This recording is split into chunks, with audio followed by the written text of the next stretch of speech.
Consultant general surgeon doctor Maratab Ali साहब मौजूद हैं। इनका जनरल सर्जरी का 22 साल का तजर्बा है। इसके अलावा लेप्रोस्कोपिक सर्जन भी हैं। इनसे हमने आज इसी मौजू पे बात करनी है। तो डॉक्टर साहब से हम इस सर्जरी को समझने की कोशिश करेंगे that we are actually feel hard to pronounce even कि ये है क्या और किन केसेस के अंदर इसकी ज़रूरत पड़ती है। डॉक्टर साहब वेलकम टू एक्सप्रेसो। आप कैसे हैं? ठीक ठाक हैं?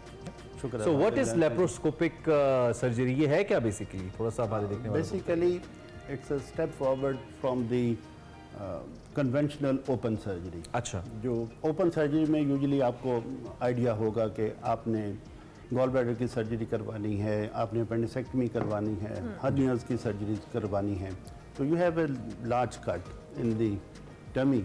ओके, फिर आप जाके तो वो सर्जरी परफॉर्म होगा। Laparoscopic surgery has actually revolutionise the surgery, जिसमें कि आपको कट भी नहीं लगता, स्मॉल इंसिजन दिया जाता है जिसके through we put a camera inside the tummy. ठीक है। और उसी की मदद से with special instruments you perform the surgery. Like gall bladder surgery है, टोटल अगर हम कहें 2 सेंटीमीटर के इंसिजन्स के साथ you can retrieve the gall bladder. Okay, अच्छा, राइट।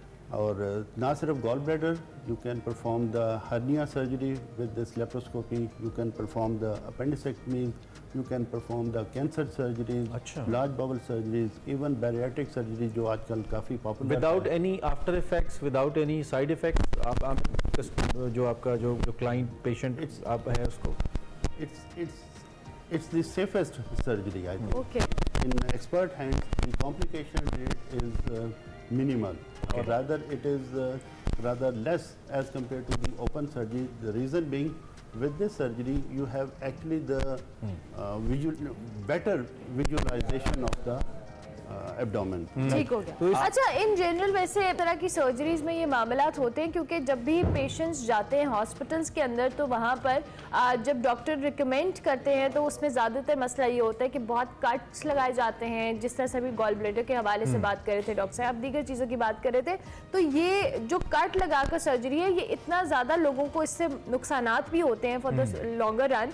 लेकिन डॉक्टर साहब, जिस तरह से अभी आपने खुद भी कहा कि ये जदीद आलात है, ये टेक्नोलॉजी है, हम अगर अपनी मेडिकल फैसिलिटीज़ की बात करें तो क्या ये सर्जरी बहुत कॉमन हो गई है या अभी भी लोग कन्वेंशनल तरीके से सर्जरी को ऑप्ट करते हैं? नहीं, विद इंक्रीजिंग अवेयरनेस अब इतनी ज़्यादा माशाल्लाह अवेयरनेस हो गई है पाकिस्तान में कि even from the remote villages people prefer to have this laparoscopic surgery. वो आके आल्दो के they don't know the exact name of the laparoscopic surgery, वो आके कहते हैं कि हमने सर बगैर कट वाली सर्जरी करवानी है या हमने लेज़र सर्जरी करवानी है। ठीक है। तो इतनी अवेयरनेस है अब लोगों में कि माशाल्लाह अब हर ऑर्गन की सर्जरी जो है वो ऑलमोस्ट जो भी पेट के हमारे अज़ा हैं वो सारे के सारे लेप्रोस्कोपिक सर्जरी से we can operate. Doctors hospital में आप कंडक्ट कर रहे हैं स्कोपिक को। इज इट वेरी एक्सपेंसिव या आप समझते हैं कि आम आदमी की पहुंच में है? बिल्कुल आम आदमी की पहुंच में है। ठीक है, बिल्कुल आम आदमी इसको कर सकता है। एंड दूसरा ये भी बताइए कि इसमें ह्यूमन इंटरवेंशन या ह्यूमन स्किल कितनी इन्वॉल्व है और मशीनरी या टेक्नोलॉजी का अच्छा होना कितना इन्वॉल्व है? बिकॉज जितने इदारे काम कर रहे हैं तिब के शोबे में, जिसमें आपका इदारा डॉक्टर्स हॉस्पिटल भी है, उन सब का एक अपना अपना मयार है और लोग फिर प्रेफर करते हैं कि जहाँ पे उन्हें बेहतर टेक्निकल फैसिलिटीज़ मिलें जिसमें वो ज़्यादा ट्रस्ट कर पाए। तो आप कहाँ स्टैंड करते हैं इसमें? जी डेफिनेटली टेक्नोलॉजी तो जाहिर है अगर अच्छी मशीन होगी तो आप उससे अच्छा परफॉर्म कर सकेंगे। अब आप एक नोकिया मोबाइल है और एक आईफोन है, तो देयर इज अ डिफरेंस। ठीक है। तो सर्जन जितना भी अच्छा होगा उसके साथ अगर गैजेट्स अच्छे हैं तो फिर तो बात सोने पे सुहागा है। बिल्कुल सही। ठीक है। We have 4 laparoscopic suits in doctor's hospital which are working round the clock, और we have the latest laparoscopes। अभी ब्रादर हमने एक full HD अभी हमने कॉल स्टोर्स कंपनी की परचेज़ की है, बल्कि ऑर्डर की हुई है, वो अभी हमें नेक्स्ट मंथ में डिलीवर कर रही है।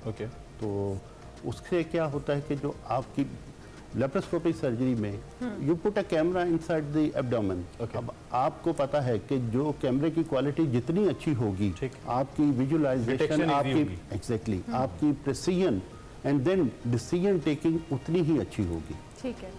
अच्छा तो अच्छा डॉक्टर साहब, एक और बात, ऑब्वियसली इसमें बहुत सारी जो ऐसी सर्जरीज होती हैं उसमें मरीज़ का जो रिकवर होने का टाइम है या रिकवरी फेज़ होता है अक्सर प्रोलॉन्ग भी कर जाता है, जो कन्वेंशनल तरीक़ों से हम बात करें। इसमें क्या रिकवरी के जो टाइम पीरियड है कितना है, कितनी जल्दी रिकवर कर जाता है, और क्या पॉसिबल कोई इसके आफ्टर इफेक्ट्स होते हैं या ख़तरात होते हैं अगर एहतियात ना की जाए, कॉम्प्लिकेशन हो सकती है कोई इस हवाले से?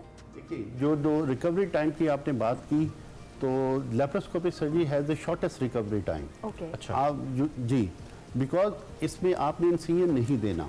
When you have a large incision you have A more pen, you have more inflammation, Okay. You have more chances of wound infection. More time to recover. And more time to recover.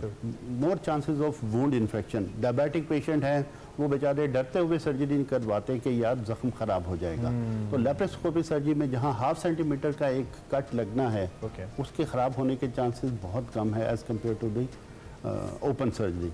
Secondly, जब less pain, less inflammation होगी तो patient की recovery enhance होगी। हमने ऐसे भी patient किए, like laparoscopic हमने गॉल ब्लैडर सर्जरी की 2 बजे, और मैं शाम को 7 बजे पेशेंट को देखने उसके रूम में गया तो आई वॉज एस्टॉनिश्ड कि patient was walking in the corridor. और किस चीज़ की सर्जरी थी इट उनकी? Was the gall bladder surgery. अच्छा, ओके। और अगर बैक इन 2000 में हम जाए जब ओपन सर्जरी होती थी तो हमें याद है when we were in surgical wards, तो जो पेशेंट ओपन सर्जरी जिनकी हुई होती थी, इतना बड़ा इंसिजन होता था और 2 दिन वो हाथ रख के बैठना उसके लिए मुश्किल होता था, चलना तो बड़ी दूर की बात है। हमारा पेशेंट एक दिन सर्जरी होती है और नेक्स्ट डे ऑलमोस्ट 90% हमारे पेशेंट नेक्स्ट डे घर चले जाते कुछ हैं। ऐसे केसेस भी हैं जिसमें आप लेप्रोस्कोपिक सर्जरी को प्रेफर नहीं करते और कन्वेंशनल मोड में ही जाते हैं, इज देयर एनी?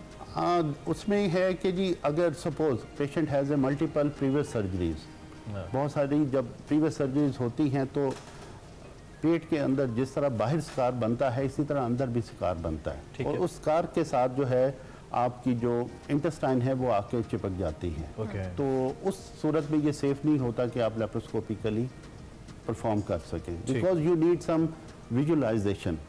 और अगर आपके कैमरे के आगे आंत आ गई है तो आप उसे कैसे करेंगे? कैसे कर सकते हैं या कैसे देख सकते हैं? इन द एंड डॉक्टर साहब, कुछ भी आप इस सर्जरी के सेफ होने के हवाले से और किस तरह से लोग इसको आप करना चाहिए उन्हें, क्योंकि जिस तरह से आप जिस तरीके के हवाले से बता रहे हैं ये बहुत सेफ भी है, बहुत सारी चीज़ें इसमें फैक्टर्स भी हैं, कुछ भी आप हमारे देखने वालों को इस हवाले से रिकमेंड करना चाहें? मैं तो कहूँगा कि जी जहाँ पे भी ये सहूलियात हैं लेप्रोस्कोपिक सर्जरी का, they must opt this laparoscopic surgery. It is as safe as open surgery, rather it has a better visualization or better precision of and better decision making as compared to the open surgery.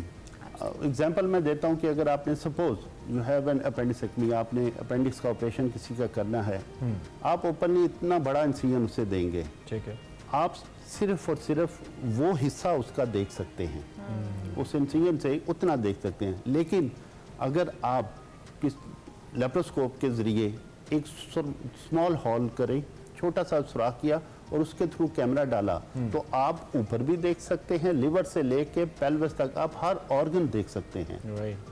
और decision making और किसी भी किस्म की, और results भी आप कह रहे हैं कि इसमें बेहतर हैं, because- बहुत बेहतर हैं, बहुत बेहतर हैं। मैं अगर देखिए, डिसीजन जो है वो होता है जो आप अपने लिए पसंद करें। ठीक है। मुझे अगर खुदा ना खास्ता अपने किसी बहन भाई की सर्जरी करवानी पड़े तो मैं लेप्रोस्कोपिक सर्जरी ही प्रेफर करूंगा rather than the open surgery. ठीक है, इट बिल्कुल इज ठीक। As safe as. Doctor Maratib Ali, consultant general and laparoscopic surgeon, doctors hospital, thank you very much, आप हमारे साथ मौजूद थे।